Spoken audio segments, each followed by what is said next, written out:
បាបតាមរូបរាងប្រាកដស្ដាយមុខមាត់ភាសាខ្វះកោតក្រែងដុតចិត្តខ្លួនឯងចាញ់អាត្មាពីមិនរំងាប់ដោយវីរាបើមិនស្មាលានឹងខ្សោយផ្សា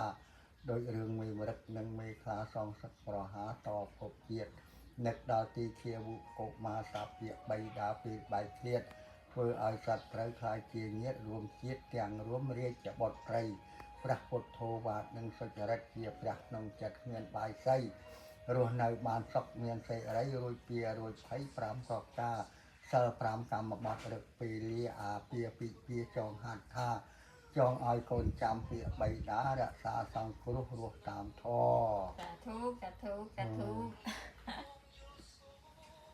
quay đâu mưa លោកមើលមិនអាវងអាហ្នឹងឲ្យតារានោះមួយទៅ miền ăn cô bộ ក៏បលដែរ cô bộ vẫn nhiều អា vẫn ហ្នឹងអត់ nhiều កបកដែរ dạ ក៏អញ្ចឹង dạ